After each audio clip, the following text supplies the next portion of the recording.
오늘을 함께하며 여러분의 내일을 응원합니다. 성공예감 이대호입니다.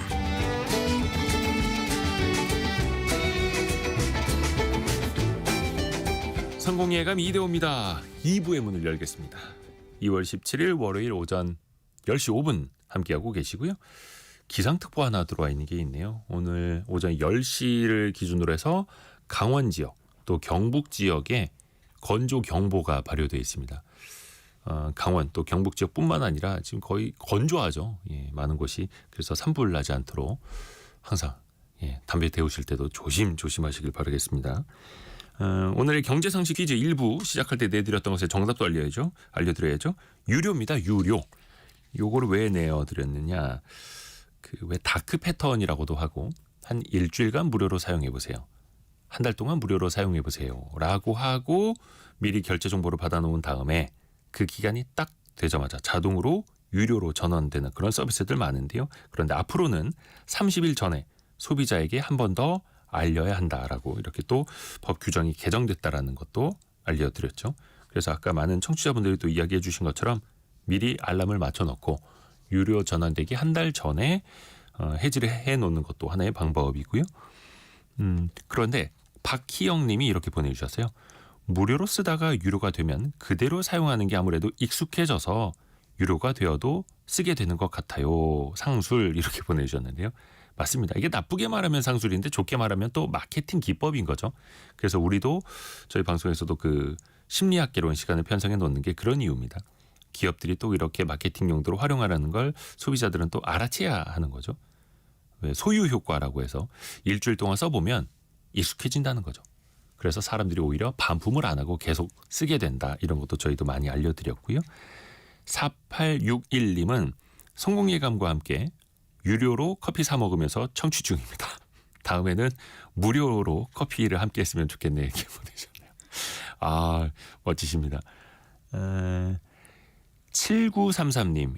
예전에 저도 무료 배송이라고 들었다가 당했던 적이 있습니다. 이렇게 보내주셨네요. 그렇죠. 무료 배송이라고 해서 들어갔는데 얼마 이상 살 경우에만 그런 경우가 많죠.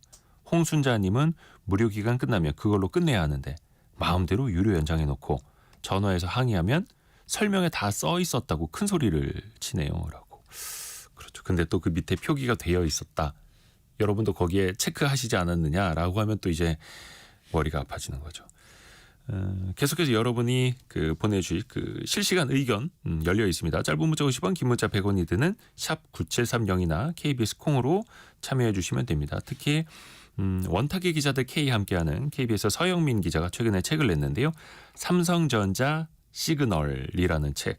삼성전자의 어떤 위기, 그 근원을 파악해보고 또 해법도 같이 고민해보는 그런 책인데요. 말머리에 책 선물 이렇게 달아서 보내주시면 책 신청이라고 해서 보내주시면 매일 5분을 뽑아서 책을 보내드리겠습니다. 다만 요거는 개인정보 관계로 문자로 보내주신 분들께만 보내드릴 수 있다는 것도 참고해 주시면 감사하겠습니다. 남정만님하고 아까 3159님이 대호님 책 이벤트는 끝났나요? 물어봐 주셨는데요. 네, 그거는 이제 저희 오프닝을 엮어서 쓴 책 이벤트는 끝났고요. 서영민 기자 책을 이제 보내드리고 있습니다. 증시 상황 한번 볼까요? 오늘 코스피 코스닥 0.5%, 0.7% 정도 각각 강세이고요. 코스피는 2603, 코스닥은 761 가리키고 있습니다. 원달러 환율은 1442원 선 움직이고 있고요. 지난해에는 우리 증시가 너무 안 좋았었는데 올해는 그래도 다른 나라 대비 선방을 하고 있습니다. 그런데 다만 여전히 외국인 투자자는 국내에 적극적으로 들어오질 않고 있고요. 또 미국에서는 지난해 증시 상승을 주도했던 빅테크들이 좀 힘 빠진 모습을 보이고 있거든요. 변곡점에 선 건지 투자의 각을 한번 재보시죠. 개미스쿨 시간 신한투자증권 프리미어 센트럴 금융센터 곽상준 부장과 함께합니다. 안녕하세요. 네, 안녕하세요. 반갑습니다. 곽상준입니다. 오늘은 지점 이름 안 틀렸습니다. 아유, 고생 많으셨습니다. 저도 혀가 잘 안 돌아가는 굉장히 지점 이름이 길어서. 네, 그렇습니다. 지난해 정말 코스피 코스닥이 세계 거의 꼴찌 수준 기록하지 그렇죠? 않았습니까? 네. 하락률이 너무나 컸었고, 근데 올해 들어서는 코스피가 벌써 한 8%, 코스닥은 12% 정도 상승을 했습니다. 어떤 점에서 좀 차이가 난다고 보세요? 옛말이 이제 맞아 들어간 거죠. 네. 쥐구멍에도 볕들날이 있다. 네. 아, 쥐구멍인가요? 네. 뭐 현재 추세로 계속 가면은 네. 뭐 그럴 수도 있죠. 근데 저희는 뭐 올해 많이 바뀔 수 있을 것이다라는 기대는 하고 있고요. 근데 첫 번째 이제 아주 제가 여기 나왔던 게 이제 설날 전이었어요. 그래서 네. 그 사이에 정말로 많은 변화들이 있었습니다. 그러니까 1월과 2월 달의 차이가 굉장히 많았었는데요. 네. 뭐 기술적으로는 중국의 AI 모델인 딥시크라는 게 나타났고요. 뭐 언급이 많이 되었을 거고. 그다음에 이제 관세가 본격적으로 진행이 되었습니다. 네. 네. 그런데 이제 진행이 안 되기도 했죠. 하겠다고 해놓고 유예한 게 대부분이었어요. 그러니까 이게 이제 그 우리가 금융시장을 생각하실 때 꼭 먼저 생각하셔야 될 게 기대와 현실 간의 간극은 있다. 이걸 꼭 생각하셔야 되는데 이 기대가 어떤 희망의 기대도 있지만 두려움에 대한 그 전망도 있는 거거든요. 그렇죠. 근데 이번에 이제 트럼프 대통령이 이제 취임을 하는 과정에서는 한국 같은 경우나 이제 제3국가 같은 경우는 어떤 일이 벌어졌었냐? 기대감보다는 도대체 저 빅맨이 어떤 험악한 말을 할 것이냐. 그래서 우리를 어떻게 때릴 것이냐 이런 두려움들이 상당히 있었습니다. 그러다 보니까 트럼프 당선되기 전에 전 세계적으로 나타난 현상 중에 하나가 달러 강세였어요. 그렇죠. 네. 근데 이 달러 강세를 교역과 무역이라는 측면에서 뒤집어서 생각해 보면 어떤 거냐면 미국과 거래하는 국가들, 무역하는 국가들이 사전 대비를 했다. 이렇게도 표현할 수 있을 거예요. 아하. 대표적인 나라가 이제 중국이거든요. 중국 같은 경우는 트럼프 당선되기 전 위안화가 그 달러당 7위안 밑에서 놀았습니다. 6점 몇 위안 그러던 게 7점 당선될 즈음에서 7.3을 넘어갔거든요. 그러니까 이게 무슨 말이냐? 관세를 5%를 뗄지 10%를 뗄지 모르니까 사전에 국가들이 일부러 자신들의 환을 조금 약세로 전환시켜 놓는 그런 경향성들이 좀 있었다라는 것이죠. 근데 이제 관세 얘기가 드디어 나왔지 않습니까? 네. 캐나다도 나왔고 멕시코도 나왔고 미국도 나왔고 또 이번에는 상호 관세 나오겠다고 했고 근데 말은 했는데 뭐 준비가 다 안 됐어요. 상무장관도 이제 이제 해가지고 4월 1일 날 뭔가 가셔야 되는 얘기를 할 겁니다. 뭐 이런 식의 상황이니까 약간 뭐랄까 김이 좀 센 분위기가 있는 거죠. 엄청나게 몸을 이렇게 움츠리고 막 때릴 것 같아요. 어떻게 때릴까 막 겁나 죽겠네 이러고 있었는데 딱 몽둥이를 들었는데 빈 몽둥이야. 조금 있다 몽둥이를 다시 잡겠다고 그러는 거죠. 뭐 상호관세도 한 4월 초에 결정한다고 했으니까 네, 또 그렇죠. 증시에서 한 달 반 정도의 시간은 또 번 거라고 볼 수도 있을 네, 거고. 뭐 영겁의 시간까지는 아니지만 꽤 긴 시간으로 느껴질 수가 증시에서 한 있죠. 달 반이면 좀 길죠. 네, 그래서 그러다 보니까 이제 어떻게 느꼈냐면 이거 뭐야 별거 없네 이렇게 되면서 지금 나타난 현상 중에 하나가 한 2주 됐습니다. 달러 강세가 꺾이기 시작했어요. 그 트럼프가 당선되고 막 뭐 이 관세는 아름다운 단어야 막 이런 표현했을 때 달러 지수가 막 109까지 갔었거든요. 네. 근데 이제 지금 107도 깨졌습니다. 그렇죠. 106점 몇 이렇게 네. 나오죠. 그러니까 이렇게 되면 어떤 일이 벌어지느냐? 자, 세상 이 금융시장 입장에서 세상을 바라볼 때 꼭 제가 드리는 말씀이 있어요. 네. 달러 기준으로 봐라. 세상을. 달러 기준으로 봐라. 그리고 그 달러를 내가 갖고 있다고 생각하고 세상을 봐봐라. 그럼 세상이 달라 보일 것이다. 이런 얘기를 하거든요. 자, 그렇다면 109 달러 지수 109가 가던 게 107까지 빠졌고 그다음 앞으로 추세가 어떻게 될까 한번 생각을 해보면 일단 첫 번째 그 달러 지수를 구성하는 가장 강력한 국가 몇 개가 있습니다. 그걸 따져보면 하나는 당연히 유로존. 유로하고요. 그다음에 영국 파운드, 그다음 일본 엔, 그다음에 캐나다 달러 뭐 이런 것들이 있습니다. 네. 그 외에도 뭐 몇 가지가 더 있는데 그런데 지금 이 통화의 방향성이 어떻게 되는지를 생각을 해보면 첫 번째 엔화가 먼저 선수를 치고 나왔어요. 금리가 오를 거 아닙니까? 금리를 올리겠다 그랬어요. 왜냐하면 물가가 너무 높게 나옵니다. 그래서 지금 일본은 아주 주의 깊게 보셔야 되는데요. 최근에 나온 지표 보면 좀 깜짝 놀랄 만한 지표가 임금 상승률이 좀 나오기 시작했어요. 전년 대비 4%대 네. 이렇게 임금 상승률이 나오고 있습니다. 그래서 뭐 아베의 그 세 가지 화살의 마지막 맞춰야 될 관역이 어디였냐면 임금 상승이었습니다. 네. 임금 상승이 지금 좀 이루어지고 있는데 이게 정말로 구조적으로 이루어지면 일본이 굉장히 얻었던 터널을 통과하는 것일 수도 있습니다. 요건 이제 잠깐 예외적인 얘기로 한번 잠깐 드렸고요. 네. 다시 그럼 본원으로 넘어가면 일본은 지금 물가 상승률이 굉장히 높게 나오고 있기 때문에 거의 한 3% 정도 나와요. 근데 일본 같은 거 잘 아시다시피 다른 나라의 2% 타겟팅은 밑으로 낮춰 찍어 눌러서 2%고요. 1번 같은 경우는 위로 들어 올려 2%예요. 왜냐하면 2% 그렇죠. 된 적이 별로 없었거든요. 너무 이제 디플레이션의 시대를 살았기 때문에. 맞습니다. 그러니까 근데 이 나라가 지금 3% 내외가 나오고 있는 거죠. 그러니까 어쩔 수 없이 금리를 올려야 되는 상황입니다. 그럼 금리를 올리는데 그럼 어떻게 되느냐? 환은 이렇게 생각하시면 돼요.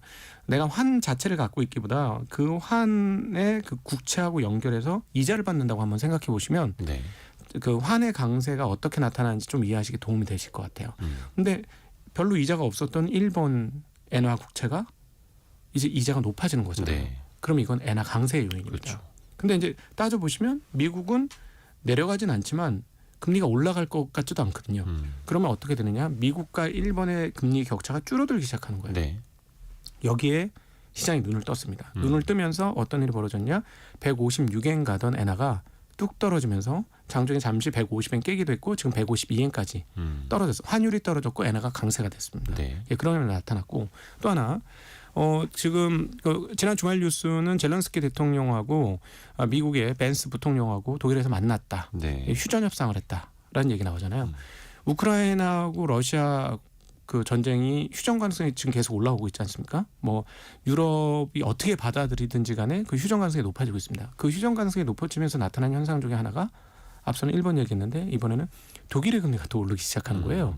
최근 일주일에 그러면서 유로와도 달러 대비 조금 강세가 나타나고 있습니다. 네. 예, 그러면 지금 그 달러와의 그동안의 강세였던 흐름들이 앞으로도 지속될 것인가 하는데 이제 의문이 만들어지기 시작하는 거예요. 만약 이 의문이 지금 제가 2주 반째 관찰하고 있는데 구조화될 경우에는 앞서 제가 모두 말씀드린 대로 금융 세상을 바라볼 때는 달러 기준으로 봐라 이런 말씀드렸는데 달러가 약세가 된다. 근데 이게 기조적일 것 같아. 이러면 어떻게 생각할까요? 사람들의 생각이 바뀌죠. 그렇죠. 그 돈들이 네. 이제 해외로 또 나가겠죠. 미국에서 해외로. 그렇죠. 그리고 그 선행적으로 움직였던 것 중에 하나가 이제 금값. 그런 측면에서 뭐 금값은 그 요인만 있는 건 아닌 것 같습니다. 뭐 여러 요인. 예. 특별히 지정학적인 위기 뭐 이런 것들 그다음에 제일 관련성이 높다라고 보는 거는 금값 상승에는 스위프트 체제에서 러시아가 이탈된 거, 제외된 거, 네. 그게 제일 크다고 생각해요. 즉 국제 금융망에서 미국이 러시아를 끊어버린 거, 이게 아주 큰 역할을 한 것 같아요. 왜냐하면 달러를 갖고 있어도 그 스위프트망이라는 게 쉽게 얘기하면 온라인으로 은행 거래하는 거거든요. 그렇죠. 은행들의 공동 결제망. 네, 근데 거기 못 들어가면 은행하고 단절되는 거예요. 생각해 보세요. 쉽게 얘기하면 모바일 그 뱅킹이 끊어지는 개념인 거죠. 개인으로 네. 따져보면. 그럼 어떻게 그 은행에 갖고 있는 예금이 신뢰가 되겠어요. 그러니까 달러에 대한 신뢰성이 사실 그 부분에서 상당히 크게 흔들렸다라고 또 볼 수 있죠. 그래서 지금 달러 약세에 대한 여러 가지 요소들을 말씀을 드렸는데 이게 구조화될 경우에는 그렇게 될 경우에는 사람들이 생각할 때 달러 말고 다른 것 이런 생각을 할 수 있습니다. 그러면 이게 중요한 포인트가 뭐냐면 그러면 미국 시장에 들어오던 자금의 흐름이 네. 줄어들 수도 있어요. 물론 이거는 뭐 하루 이틀, 한 주, 두 주가 아니라 최소한 몇 달, 몇 개월 정도의 추세를 확인을 하셔야 되겠습니다. 그래서 지금부터 요거를 좀 관찰하시라는 말씀을 드리는 거예요. 그리고 여기 와서 자주 말씀드렸습니다마는 그 금융시장의 자산 가격이라는 건 그 시장에 돈이 얼만큼 들어가느냐와 정비례합니다. 그래서 달러 가격이 약세가 되고 만약에 투자자들이 달러 조금 이상한데 이렇게 생각을 하면 미국에 들어가던 자금의 흐름들이 일부 변화가 될 수 있다는 것이죠. 그것도 네. 유념해야 될 지금 국제 정세에서 좀 제가 설날 전에 나와갖고 3주간에 정말 큰 변화가 있어가지고 이 말씀을 먼저 거시적으로는 좀 드렸습니다. 해서 달러의 시선으로 봐라라는 이야기 해주셨고요. 그 이야기도 뒷부분에 조금 더 해볼게요. 뭐 금리나 다른 이야기도 조금 더 증시제 안쪽으로 들여다 보면은 최근에 우리나라 조선주가 장난이 아닙니다. 배 만드는 기업이 거의 뭐 우주로 날아가고 있거든요. 특히 오늘도 보니까 이 네이버 인기 검색 종목에 한화오션이 여기 또 상위에 올라갔네요. 한화오션이라고 하는 예전 그 대우조선해양이죠. 네, 올해만 2배 올랐습니다. 주가가. 네, 엄청나죠. 이 현상은 어떻게 보세요? 앞서 이제 기대와 현실의 차이가 있다라고 말씀드렸는데 네. 이 부분이 이제 명확하게 이제 적용이 되는 부분이죠. 제가 지난번 나왔을 때는 한국의 방산에 대해서는 좀 긍정적으로 말씀을 드렸어요.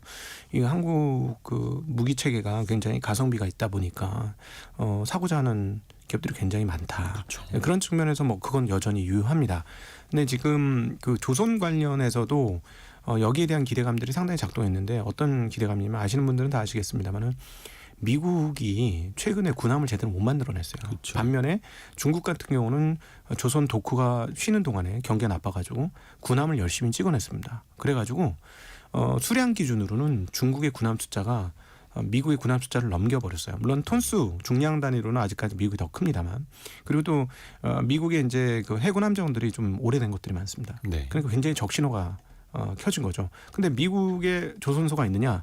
제대로 된 조선소가 그다지 많지 않다. 이런 게 문제입니다. 그리고 게다가 인건비가 한국보다는 월등히 비싸다. 그래서 무슨 얘기가 나오냐면 군함 하나 이제 건조하는데 미국에서는 한 3조 달러대 중반 이렇게 3조 원 중반 이 정도가 드는데 한국은 2조 원 정도 대다. 그리고 거의 뭐 한 1조 정도 차이가 난다. 이런 얘기가 있거든요. 그러다 보니까 최근에 트럼프가 당선되고도 한국 조선업체하고 그 해서 해군력을 뭐 증강시키겠다 이런 표현도 많이 했어요. 그러다 보니까 야 이거 미국 군함 앞으로 10년간 어마무시한 규모로 바꿔야 되는데 이거 한국에 다 오겠구나 이런 생각을 하는 거죠. 물론 일부 올 거라고 생각합니다. 그리고 하나오션 같은 경우는 그걸 준비하면서 미국의 필리조선소를 인수를 해놨어요. 그렇죠. 그거 그 소위 말하는 그 유지보수 정비를 해주기 위해서 거기다 네. 해놨습니다. 그래서 그쪽으로 뭔가 잘 될 거라고 당연히 예상해 볼 수 있을 것 같아요. 근데 이제 지금 제가 조금 우려하고 있는 부분은 뭐냐면 분위기가 약간 현장에 있어 보니까 네. 어떤 느낌이 드냐면 미국 배는 다 우리가 만들 것 같은 그런 느낌이 조금 들어요. 지금 이미 이제 기대감이 네, 미국 군함 다 우리나라가 만들 것 같고. 이거 앞으로 뭐 몇백 척 늘어나야 되는 다 쟤네 못 만들어. 이거 다 우리가 만들어야 돼. 이런 분위기 있거든요. 근데 실제로 그렇게 된다면 이건 진짜 어마무시한 사건인데 네. 과연 미국이 그렇게 할까요? 그건 이제 가봐야 아는 거죠. 그래서 이건 미지수인데 그 기대감들을 막 지금 반영하기 시작했다는 거죠. 사실 주식시장의 속성이 그러지 않습니까? 거의 네. 뭐 10년치를 미리 이제 반영하기도 하고 최대치의 기대감을 다 끌어오기도 하는데 네. 그래서 요즘에 어디 가서 보면 진짜 조선주 이야기 하시는 분들 정말 많으세요. 네, 옛날에 진짜 조선은 버려진 거죠. 근데 제가 그래서 궁금해서 거제도를 한번 갔다 왔잖아요. 오, 근래예요? 네, 근래 그 설날 때 여기 못 나올 때 그래서 갔다 왔는데 가서 물어봤어요. 어떤 접근이었냐면 그냥 바닥에서부터의 접근이라 정확하진 않습니다. 굉장히 러프한 접근인데 가서 이제 물어보죠. 거제도 경기 좋아졌어요? 당연히 좋아져야 되지 않을까요? 옛날에 이제 우리가 한국 조선업체에서 수주들이 엄청 많았던 2010년대, 10년, 11년, 12년 막 이때 있습니다. 이때 거제도 경기가 무척이나 좋았습니다. 그렇죠. 부동산 가격도 굉장히 많이 올랐고요. 그래서 저는 이번에 가서 이제 막 그 피크는 아니겠지만 거제도 경기가 좋아지고 뭐 부동산도 이제 조금씩 개선되고 이럴 줄 알고 질문을 했죠. 그렇지는 않더라고요. 그래요? 그래서 좀 당황스러웠습니다. 그게 이거 말이 안 되는데 주식시장은 지금 너무 뜨거운데 여긴 왜 그러지? 물론 시차가 있으니까 조금 이따 반영이 되겠군. 근데 이제 계속해서 물어봤더니 한 가지 차이가 있더군요. 옛날 2010년대 호황 때하고. 예. 그때는 혹시 뭐 들어보신 분 많으시겠습니다만 드릴십이라고 발음하기 어려운 드릴십. 해양버시 주선이라든지 해양 인프라 같은 FPSO 것들. 뭐 이런 네. 거. 그 해양에서 그 석유 캐는 배와 그다음 기지. 근데 이게 말만 드릴십이지 쉽이 아니랍니다. 그렇죠. 어마무시하답니다. 거의 해양 구조물 네. 뭐 거의 육지 같은 존재죠. 네, 그렇죠. 해양이. 그게 이제 뭐 몇 조 단위의 제품들이고 예. 그러다 보니까 당연히 뭐 마진도 높고 고기술 그 선박이니까 그때는 그런 배들이 많았었는데 지금은 그런 배들이 많지 않다는 거예요. 그래서 좋긴 좋은데 그리고 앞으로 기대감도 있는데 지금 당장의 숫자는 아직 안 나왔다. 네. 조금밖에 안 나왔다. 그래서 이번에 4, 4분기 실적 보면은 좀 실망한 업체들이 좀 나왔어요. 근데 방산업체는 전혀 다릅니다. 방산업체들은 실적이 어마무시하게 나왔거든요. 네. 그러니까 지금 기대하고 있는 건 뭐냐면 방산업체가 맞는 것처럼 이 배 만드는 회사들도 방산 수주가 나올 거야라는 기대를 하고 있는 거예요. 네. 근데 그거는 가봐야 알아요. 그건 아직 장담 못하겠다. 그래서 만약에 당연히 그 군함은 그 뭐라 그럴까 마진이 굉장히 높은 그 함정일 수밖에 없어요. 그래서 네. 그걸 수주를 본격적으로 받으면 지금 한국의 그 방산 업체들처럼 그런 숫자가 기록이 되겠습니다만 아직까지 그 기대는 있지만 수주 받은 거는 제대로 된 게 뭐 그렇게 눈에 띄진 않거든요. 그렇죠 아직은. 네, 뭐 그래서 MRO라고 해서 정비 사업까지 이제 진출은 하긴 합니다만. 네. 그래서 뭐 HD라든가 하나오션 모두 뭐 받겠다 이러고는 있는데 지금 그래서 제가 그 방산업체들하고 비교해서 말씀드리면 방산업체들은 이 발주를 주는 나라들이 비밀을 지켜달라고 하는 얘기가 그렇죠, 굉장히 그렇죠. 많습니다. 예. 그래서 수주 소식이 별로 없어요. 근데 실적 발표 뚜껑을 딱 열어보면 이게 뭐야 하고 깜짝 놀랄 정도로 숫자가 많이 나와요. 얼마 최근에. 전에도 우리 그 뭐라 해야 되나 유도무기 체계 기업도 어닝 네. 서프라이즈가 나왔고요. 예, 그렇죠. 그래 육상 무기 체계 여기도 어마무시한 실적이 나오고 깜짝 놀랄 정도 실적이 나왔거든요. 그러니까 제 생각에는 이제 조선업체들의 이 현재 기대감이 그 더 좋은 방향성으로 가려면 무기 체계 업체들처럼 그런 흐름들이 나와야 됩니다. 그거까지는 조금 더 확인의 과정들이 필요하다. 어떤 실적 서프라이즈. 네네.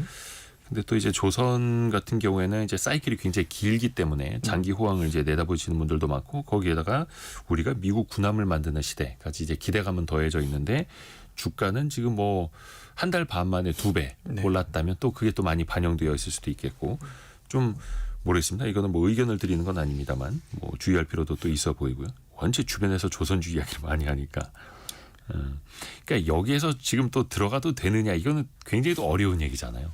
아니 뭐 그 쥐구멍을 찾으세요. 제가 보기에는 지금 여긴 볕 다 들었고 쥐구멍 아니거든요. 볕이 여기는 쨍쨍하게 이미 다 들고 있다. 여기는 산토리니 해변이죠. 지금. 빛이 그냥 너무 많이 들고 있는 거고요. 네. 그래서 쥐구멍 찾으시면 네. 볕든 날 기다리시는 그런 전략을 좀 권해드리고 싶습니다. 네. 물론 이제 성향마다 다르시긴 하겠습니다만. 그럼요. 근데 저는 이제 우리 그 청취자분들이 다치시면 안 되니까 안 다치는 범위 내에서 너무 저와 이제 20몇 년 여기 한 이제 25년 넘게 일하다 보니까 무대 뒤로 가신 분들이 너무 많은 거예요. 그래서 너무 안타까워요 그게. 그러니까 비싸게 샀다가 네. 물론 뭐 지나봐야 알겠습니다만. 그렇죠? 그럼요. 제 별명 중에 하나 가 각방꿀 아닙니까? 각도기 반대로 하면 꿀이다.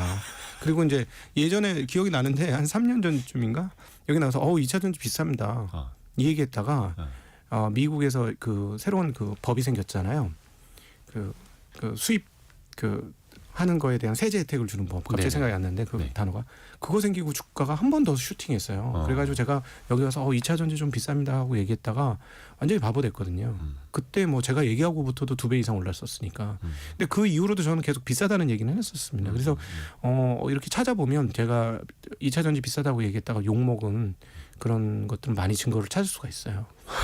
그래서 그러니까 그 말씀은 누구든 그 정점은 알 수 없다는 거죠. 네, 맞습니다. 다만 이제 흐름이라든지 높낮이는 볼 수 있다. 근데 네. 이제 다만 성향상 또 너무 비싸게 사는 걸 또 이제 좋지 않게 생각하시는 분들 입장에서는 오히려 다른 쪽을 보시라. 아직 볕이 들지 않는 곳. 근데 이거 비율을 그 쥐구멍에도 볕들 날이 있다 뭐 이렇게 표현을 해주셔가지고 삼성전자를 뭐 쥐구멍이라고 좀 비유하기는 좀 그렇습니다만 네.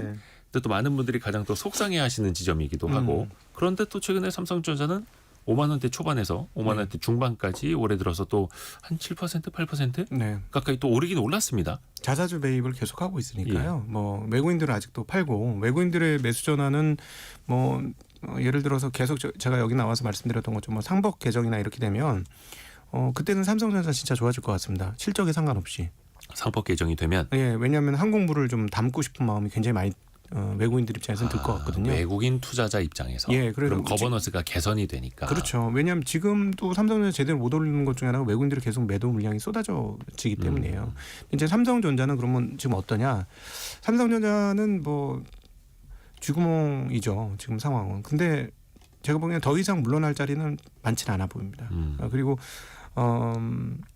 최근에 이제 재미난 기술적인 얘기를 좀 드릴게요. 네. 삼성전자는 기술적인 얘기를 안 들을 수가 없는 상황이라서 몇 가지 이야기들이 나왔는데 이게 우리가 반도체 시스템 반도체 소위 말하는 CPU, GPU 거기서는 이제 몇 나노 이런 얘기하잖아요. 네. 뭐 3나노냐, 2나노냐 뭐 이렇게 이런 네. 얘기를 하는데 이 그 반도체 D램 중에 메모리 반도체죠. 우리나라가 잘하는 건 D램, 낸드, 메모리 반도체인데요. 이건 시스템 반도체하고는 틀려요. CPU, GPU하고는 전혀 다른데 여기는 이제 CPU, GPU하고 다른 게 뭐냐면 캐패시터라는 이렇게 전하를 머금고 있는 그 장치가 하나씩 들어갑니다. 네. 근데 이게 그 규모를 줄이기가 힘들어요. 그러니까 지금 상황이 어떻게 되냐면 이게 자꾸 좁은 면적, 위에서 봤을 때 좁은 면적에 많은 데이터를 넣어줘야 되잖아요.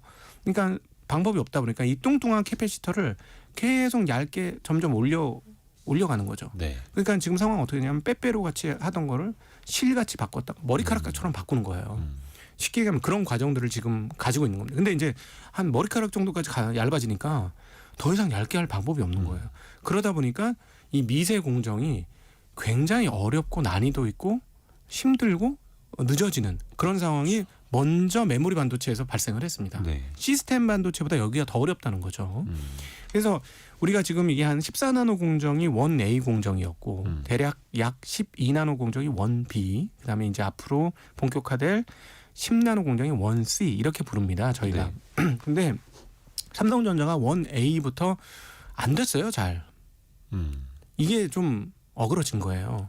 근데 예전에 우리가 컴퓨터에 쓰는 DRAM 같은 경우는 조금 오류가 나도 그냥 돌아갑니다. 근데 지금 그 소위 말하는 AI 가속기에 쓰는 HBM에 쓰는 거는 오류가 나면 안 되는 거예요. 훨씬 더 민감하죠. 예, 아주 그 정교하게 만들어줘야 되는데 그러다 보니까 이 1A로 HBM을 만드니까 잘 안 만들어져. 이런 상황이 벌어졌죠. 근데 1B도 만들었어요. 삼성전자가 12나노, 약 12나노. 근데 1B는 HBM 생각도 안 하고 만들었어요. 그러니까 이걸로는 HBM 못 만드는 거예요. 삼성 만든 거죠. 예, 하이닉스는 1B로 HBM을 만들어서 8단도 만들고 12단도 만들었습니다. 참고로 공정이 어려워하시는 분들 계실 수 있을 네. 것 같아갖고 1 X, Y, Z, A, B, C 이렇게 네. 나가는 거죠. 그렇죠. 이제 1이라는 게 10나노대를 말하는 거고 10나노대 그래서 삼성이 1A, 1B까지 갔는데 HBM 그래 우리 1B로 만드는 거 쌓아서 어차피 네. 저게 구멍 뚫고 하면 HBM 되는 거잖아라고 했는데 그게 안 된다는 거죠. 네, 1B를 그렇게 안 만들었어요. 처음부터. 그래가지고 지금 얘기가 뭐가 나오냐면 우리는 1C부터 잘하겠다라고 처음엔 얘기했습니다. 처음에는 1C부터 잘하겠다고 얘기했고 근데 최근 나온 얘기가 뭐냐면 1B 재설계. 그다음 최근 또 하나는 1A 재설계 이런 얘기가 나오고 있어요. 뭐 제슨 황도 이야기를 했죠. 삼성전자는 네. DRAM을 재설계해야 된다라고 지적을 했죠. 예. 근데 이제 앞서 제가 말씀드렸습니다만 오히려 시스템 반도체보다 이쪽 메모리 반도체의 공정 미세화가 더 굉장히 난이도가 있다. 이런 말씀드렸잖아요. 그러다 보니까 이제 1C까지 가면 그다음 1D가 나오겠죠. 이게 근데 되게 만만치 않을 것 같아요. 예. 뭐 0D가 나올 수도 있겠죠. 뭐 10나노 언더로 가면. 그렇죠. 근데 어쨌든 이게 굉장히 어려울 것 같습니다. 그러다 보니까 아마도 1B와 1C의 수명이 굉장히 길어질 거예요. 더 이상 미세공정으로 가기 어렵기 때문에 이걸로 꽤 오랜 기간 사용할 것 같습니다. 네. 그래서 삼성전자가 재설계한다는 건 그런 측면에서 바라보셔야 될 것 같고요. 그다음에 1A를 재설계한다는 것도 이걸로도 우리는 HBM 뭐 6단, 8단 만들 수 있으니 재설계하겠다는 거로 저는 들렸어요. 이 재설계에 대해서. 자, 그럼 이건 무슨 말이냐? 요 부분의 재설계는 그동안에 뭐 새로 만드는 것보다는 공정을 단축시키는 과정일 것이기 때문에 시간은 조금 줄어들 걸로 보입니다. 그렇게 오래 안 걸릴 것 같아요. 재설계해야 되니까 이거 처음부터 다시 시작해야 되는 거 아니야? 정말 하세월 걸리는 거 아니야라고 볼 수도 있을 텐데 그게 아니라 예. 오히려 참고로 더 당길 수도 있다고요. 재설계가 왜 시간이 많이 걸리냐면 그 우리가 이제 쉽게 가면 원본을 떠야 되거든요. 그건 네. 마스킹을 뜨는 건데 그 과정이 일단 시간 많이 걸리고요. 그다음에 이제 그 우리가 이제 큰 실리콘 웨이퍼잖아요. 반도체 보면 막 이렇게 네. 옛날에 바이든이 들고 나와서 막 방패 같은 거 들고 젠슨왕도 방패 같은 거 들고 나와서 막 보여주잖아요. 네. 그걸 이제 실리콘이라고 하는데 실리콘 원판. 예. 요즘 거기다 그림을 그려 쌓는 거예요. 그래서 그걸 쪼개서 쓰는 게 반도체인데 요즘에는 이 원판이 한 번 들어가면 나오는데 한 4개월 이상 걸립니다. 그렇죠. 오래 걸리죠. 예, 굉장히 오래 걸리기 때문에 만약에 이제 지금 재설계한다 그러면 시간은 한 6개월 정도 더 걸린다고 보시면 되겠어요. 근데 이제 공정 단축을 시키는 과정들은 그것보다는 시간 하여튼 그 웨이퍼 들어가는 시간만큼은 걸리지만 그 앞단의 시간이 좀 적게 걸릴 거다 이렇게 볼 수 있겠고요. 일단 이제 기술적인 얘기를 드렸고 그래서 그 지금 1B, 1C가 어떻게 성공적으로 나올 것이냐가 핵심 요소이긴 합니다. 네. 특별히 1C가 잘 나오면 부활, 제대로 된 부활일 것이고 1B만 제대로 나와도 지금 8단, 12단까지는 대응이 가능하기 때문에 HBM에서 그거면 이제 조금 회복이 될 거다 이렇게 보여집니다. 그런데 네. 지금은 AI 가속기 얘기만 드린 거예요. D램에서. 네네네네. 자, 그런데 최근에 앞서 제가 이제 중국 위안화 얘기도 드렸는데 큰 변화 중에 하나가 중국 쪽에서 나타나기 시작합니다. 중국 반도체 기업들. 네. 그동안에 이제 막 그 바이든 행정부 때는 막 중국이 정말 중국을 막 찍어 누르느라고 중국이 숨을 못 쉬고 있었어요. 네. 근데 이제 트럼프가 와서 더 무서워 보이긴 하지만 뭐라 그럴까 이렇게 세밀한 압박 수위에 있어서 바이든보다 더 강할 것인가 그거 잘 모르겠어요. 그러다 보니까 중국의 분위기가 좀 바뀌었습니다. 그래서 앞으로 여러분은 확인하셔야 될 게 중국에서 나오는 표 중에서 어떤 표가 나올 거 잘 보셔야 됩니다. 그동안에 중국 경기가 부동산 때문에 안 좋았는데 왜 이걸 회복을 못 시키느냐. 네. 중국 입장에서는 미국하고 결사항전을 한번 해야 되는데 이게 사실 요즘에 뭐 미사일 쏘면서 결사항전 할 수 있는 건 아니고 기술적으로 누가 패권을 가지고 앞서가느냐가 핵심이에요. 그러다 보니까 중국에서 행했던 행위를 표로 어떻게 표현했냐면 신질 생산력. 아하. 네, 그러니까 품질 초고도화 뭐 이렇게 표현할 수 있을 것 같아요. 이렇게 얘기를 하면서 거기에다 모든 역량을 집중을 했어요. 그러니까 인민 생활이 어떻게 되든지 간에 그쪽의 부양책은 부실했다는 것이죠. 그런데 이제 지금 이 신질 생산력으로 어느 정도 자리를 잡았고 미국의 압박이 강하지 않으면 이제는 인민을 돌봐야 되는 시점이 왔습니다. 그런데 작년 9월부터 점차 그런 발언들이 점점점 많이 나오고 있어요. 그래서 아마 표어로까지 달면 그거 대단할 건데 오늘 여러분이 보셔야 될 중국 뉴스 가운데 시진핑이 마인과 마하텅 그러니까 알리바바와 텐센트의 그 과거 대주주 대표를 만난다는 뉴스가 지난 주말에 있었거든요. 그 요게 실현되는지 여부도 한번 좀 보셔야 될 것 같아요. 이거 대단히 큰 뉴스인데 왜냐하면 기억하실 거예요. 신질 생산력과 함께 그 전에 나왔던 표가 뭐냐면 공동부유라는 표입니다. 공동부유라는 표 나오고 혹시나 방송 들으시는 분들의 중국 홍콩에 투자하셨던 분들은 그때 피눈물을 흘리셨을 텐데 주가가 막 3분의 1토 막 그 이상 떨어졌어요. 네. 그 이후로. 근데 지금 시진핑이 어떤 행보를 하느냐 그리고 이제 미국과의 관계가 어떻게 되느냐에 따라서 그 내수 부양을 위한 그 활동을 전개할 가능성이 있습니다. 근데 왜 이 얘기를 삼성전자한테 드리냐면 삼성전자를 여러분이 기억하셔야 될 건 뭐냐면 첨단 기술 회사이기도 하지만 그 첨단 기술 회사 중에 대중적 제품을 많이 만드는 회사거든요. 네, 그렇죠. 그러니까 쉽게 얘기하면 핸드폰이 많이 팔려야 돼요. 네. 삼성전자가 잘 되려면. 네. 근데 그동안에 뭐 그 중국 관련된 이야기 들어보셨겠습니다만 부동산 가격이 너무 떨어져가지고 중국 인민들의 삶이 너무 피폐해졌어요. 네. 쉽게 얘기하면 15위안으로 점심 먹던 거 막 5위안으로 먹고 그런다는 거예요. 현장에서 얘기를 들어보면. 그만큼 어려워졌다는 거죠. 근데 만약에 내수부양 쪽으로 들면 어떻게 되느냐. 그중에 대표적인 게 하나가 이고환신 정책이죠. 네. 옛 걸 갖고 오면 헌집 줄게 새집 다오. 이 정책인 거죠. 특히 이제 IT 신제품들 사라는 거죠. 그렇죠.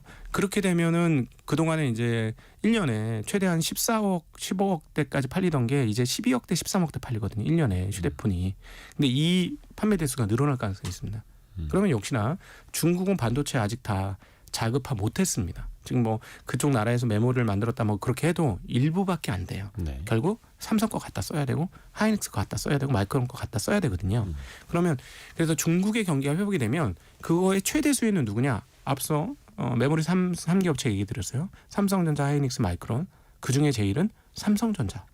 뭐 양적으로도 그렇고요. 예, 양적으로 압도적이에요. 그래서 이 중국 경기 어떻게 풀리냐에 따라서 삼성전자 달라질 거고요. 중국 경기가 만약에 풀리게 되면 삼성전자 주주들은 웃을 날이 한번 오래 올 겁니다. 앞서는 이제 뭐 외국인 투자의 심리를 바꿔주는 상법 개정이 되느냐 이 여부가 있다라는 말씀드렸지만 그건 그거고 별개로 중국 쪽에서의 일단 기본적인 IT 기기의 수요를 폭발시킬 수 있는 일이 발생할 것이냐 여부.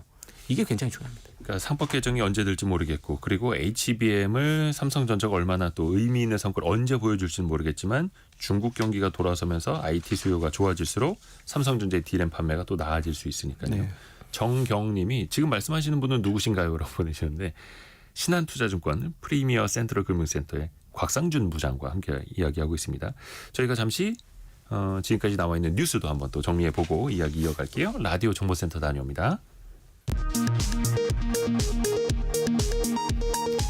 우크라이나 전쟁을 끝내겠다며 미국이 속도를 내고 있습니다.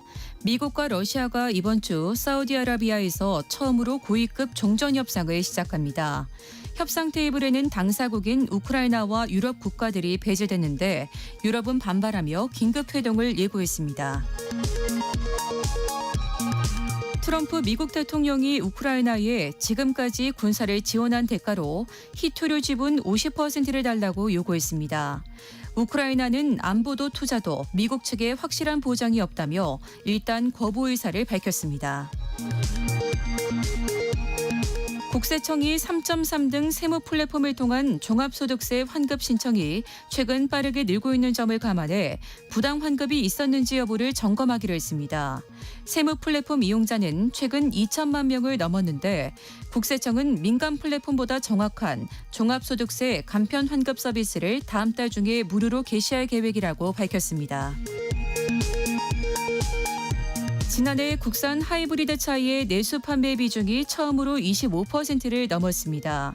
지난해 국내에서 팔린 하이브리드 차는 모두 36만 1,151대로 전체 국산차 판매량의 26.5%를 기록했습니다. 지금까지 라디오 정보센터 뉴스 정한나였습니다. 증시각도기 곽상준 부장과 이야기 계속 이어가겠습니다. 네이버 이야기를 좀 해볼까요? 왜냐하면은 최근 일주일간 외국인 순매수 1위 종목이기도 하고 미국에서는 이제 중국발 딥시크라고 하는 그 AI 서비스 쇼크가 있었는데 그 이후에 어떻게 보면 네이버는 또 양호한 흐름으로 반전이 됐습니다. 네. 이건 좀 어떻게 해석하고 계세요?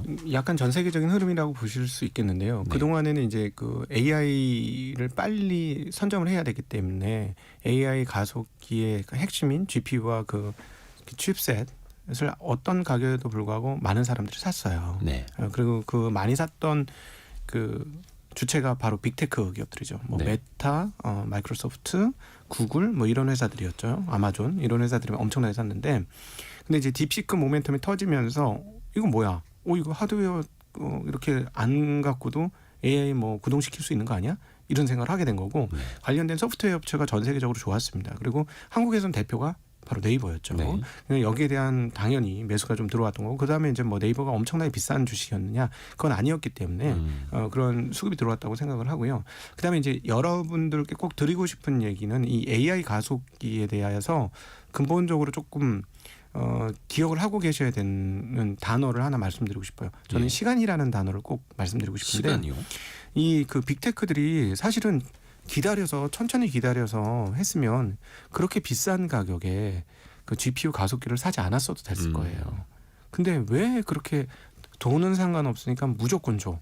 나한테 10만 개를 먼저 줘. 뭐 이런 식으로 10,000개를 먼저 줘. 이렇게 왜 했느냐. 이 AI 가속기 시장은 먼저 자리를 잡아서 AI의 어떤 소위 말하는 그 AGI라고 표현되는 등등의 모델을 먼저 만들게 될 경우는 위너 테이크스 올이 될 가능성이 있는 거예요. 거의 뭐 인공지능 기업이 강 인공지능을 만들어서 선두가 되면 그렇죠. 1등 효과가 그냥 굳어진다는 예, 거죠. 왜냐하면은 거기서 약간 변형을 하면 어떤 일들이 벌어지냐면 이걸 가지고 로봇을 구동시키는 핵심 소프트웨어가 될 수도 있고 자동차를 구동시키는 게 될 수도 있고 뭐 다양한 데 다 써먹을 수 있지 않습니까? 네네. 예, 그러니까 이거를 먼저 자리를 잡고 우리가 남들보다 훨씬 더 잘했어요. 우리 게 훨씬 더 제대로 작동을 잘해요. 우리 걸 쓰시면 돼요. 이러면 나중에 하드 업체들하고 손잡고 자기네 거 팔면 되거든요. 그 대표적인 게 바로 빅테크들이 그동안 했던 거 아닙니까? 빅테크들의 영업이익률을 보세요. 물건 만들어서 나올 수 있는 영업이익률이 절대 아니에요. 그렇죠. 대부분 서비스업이니까. 네, 그거 다 그래서 소프트웨어로 그냥 버튼 하나 눌러가지고 발송해주면서 엄청난 돈 받고, 마이크로소프트 우리가 그 OS 프로그램 써보면 알잖아요. 그렇죠. 해주는 거 하나도 없는데 돈 엄청나게 받아가지 않습니까? 이미 네. 만들어 놓은 뭐 윈도우. 네, 그렇죠. 그러니까 이 모델을 선점하기 위해서 저는 개인적으로 엄청난 벽을 쳤다고 생각해요. 그러니까 다른 사람들이 접근할 생각을 할 수 없을 정도로 이 기업들은 현금 창출 능력이 뛰어났기 때문에 자기 현금들을 다 박아도 적자가 나지 않는 거예요. 그러니까 그렇게 돈을 막 투여를 해가지고 거대한 성벽을 쌓았죠. 아무도 못 들어오게. 그거는 제가 보기에는 시간을 선점하기 위한 것이었고, 근데 여기에 이제 구멍을 딱 뚫은 거죠, 딥시크가. 근데 아직 정확하게 밝혀지지 않았습니다. 딥시크가 저기까지 가는데 어떤 하드웨어를 썼고, 그다음 혹시 이런 이야기도 있지 않습니까? GPT를 상당히 그 근저로 사용한 것이다, 뭐 이런 이야기도 있으니까 거기까지 어떻게 갔는지는 잘 모르겠으나 그럼에도 불구하고 지금까지 그러면 AI 가속기 기업들이 그러니까 빅테크들이 투자한 거는 그럼 헛된 거냐? 전 그건 아닌 것 같아요. 이 시간을 앞당기기 위한 조치였다고 보여지고요. 그다음에 이제 이 다음번에 어떤 활용 도구를 가지고 기업들이 등장하느냐, 그건 이렇게 보시면 되겠습니다.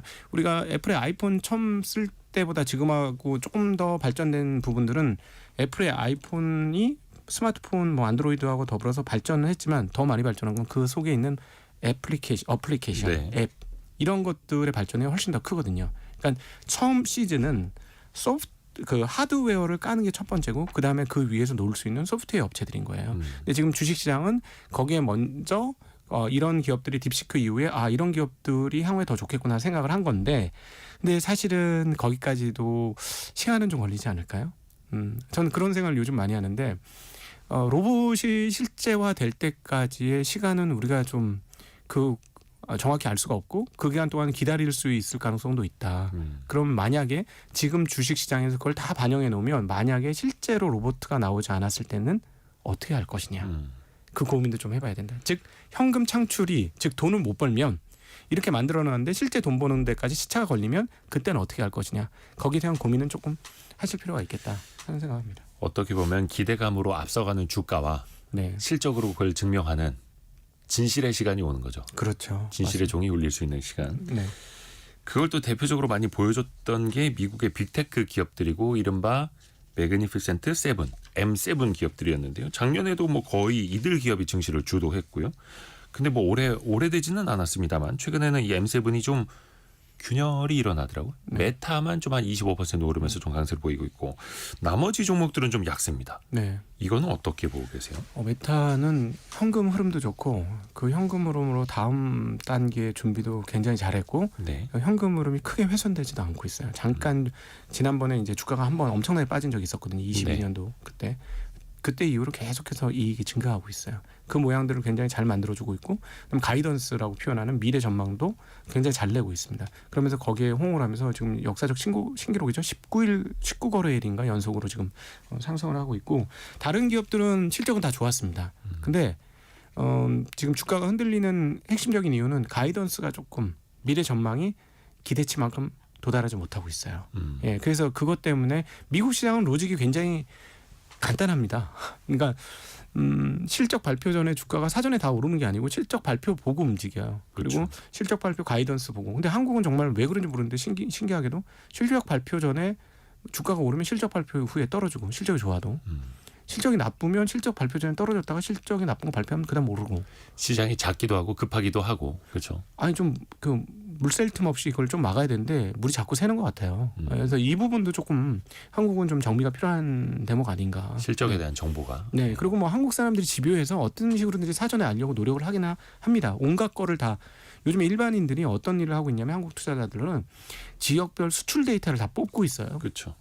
그러면 이제 해당 지역에서 수출 많이 하는 기업의 그림이 딱 나오거든요. 그렇죠. 그러니까 한국 사람들이 좀 머리가 좋으니까 미국 사람들은 상상도 못하는 일을 일반인 수준에서 하고 있습니다 지금. 미국에선 거의 뭐 헤지펀드들이나 하는 일을 네. 개인 투자자들이 또 하고 있고 네. 그만큼 이제 영민하게 움직이고 있는데 또 우리 시장에서는 이른바 가이던스라는 걸 제공을 안 하면서 네. 미국 기업은 당장 내년 실적이 어떨 것 같습니다. 다음 분기 실적은 어떨 것 같습니다라고 자신들이 어떤 표준 규격을 시장에 보여주죠. 네. 근데 우리나라는 그게 없다 보니까 저마다 추정을 하고 아니면 이제 뒷근형으로 아는 사람한테만 듣고 막 이런 네. 식으로 너무 많죠. 네.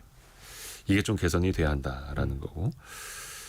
그래서 메타를 제외하면은 일단 그 M7 기업들은 좀 스스로 눈높이를 좀 낮추고 있고 네네. 지금 시장의 기대감이 너무 높습니다. 그보다는 좀 낮아요라고 또 어나운스를 주고 있는 거죠.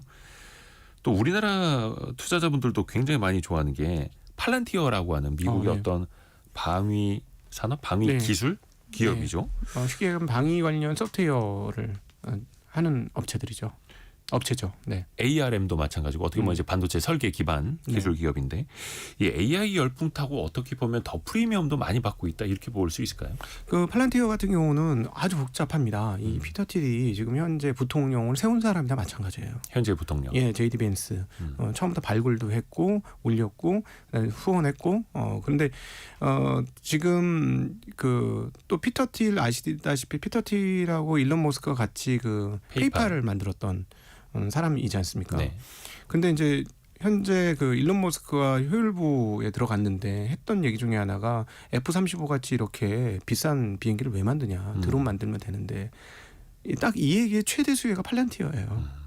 그러면 거기는 제조업이 아니니까. 예, 그 예를 들어 드론을 만들 때 그럼 드론에 사람이 탈 수도 없고 그럼 작전 수행을 어떻게 하나? 그럼 소프트웨어가 다 해야 되거든요. 그렇죠. 예, 그런 걸 할 수 있는 업체가 팔란티어입니다. 그러니까 팔란티어는 여러 가지가 한꺼번에 다 겹치면서 지금 주가 상승이 엄청나게 나오고 있는데 그 실적 상승도 대폭적으로 이루어지고 있고 지난번에 CEO가 발표할 때 우리는 이제 새로운 길을 걷기 시작하고 이제 우리는 본격화되고 있다 이렇게 표현을 했어요. 또 팔란티어가 그냥 기대감으로만 오른 줄 알았는데 얼마 전에 어닝 서프라이즈를 기록을 했어요. 실적이 굉장히 잘 나왔죠. 엄청난 실적이 냈습니다. 물론 그러나 그 실적 대비 주가는 100배예요.